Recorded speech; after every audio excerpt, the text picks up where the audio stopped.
Pusing, sensasi kepala berputar dan rasa tidak nyaman disertai hilangnya keseimbangan tubuh. Biasa sering terjadi pada penderita vertigo. Namun, apa yang menyebabkan seseorang mengalami vertigo? Simak tayangan berikut ini.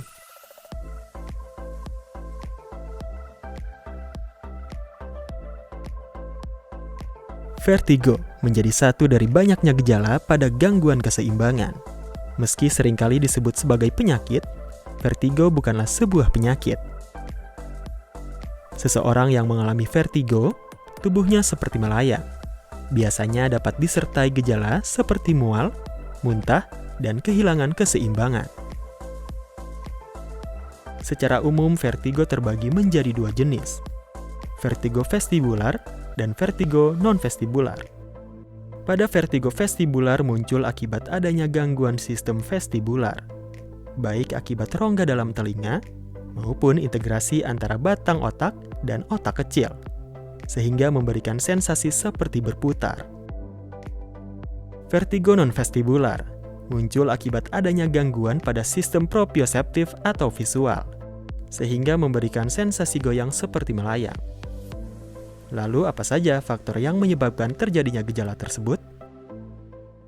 Untuk faktor penyebabnya kita harus tahu berdasarkan jenis-jenisnya karena masing-masing jenis punya penyebab yang berbeda. Untuk vertigo yang vestibular, yang perifer itu tersering nomor satu adalah BPPV atau kalau sebutan awamnya itu adalah vertigo paroksismal yang jinak. Itu penyebab tersering, penyebabnya adalah batu kalsium yang tersangkut, dia nyasar lah gitu di dalam rongga telinga. Karena si batu itu menyasar di dalam rongga telinga sehingga posisi kita jadi terganggu karena dia aliran listriknya ke otaknya juga jadi terganggu. Yang kedua, jenis yang paling sering adalah namanya Meniere disease. Kalau yang ini diturunkan begitu namanya Meniere. Sedangkan untuk vertigo vestibular yang sentral itu penyebabnya seperti yang kita katakan tadi. Jadi ada gangguan dari saraf nomor 8 menuju ke otak. Misalnya gangguan di batang otak, misalnya ada stroke, ada gangguan pembuluh darah di batang otak, tersumbat dan sebagainya, ada perdarahan di situ.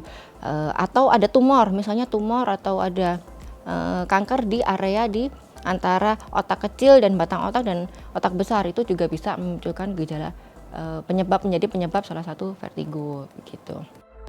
Selain itu, ada gejala vertigo yang perlu diwaspadai.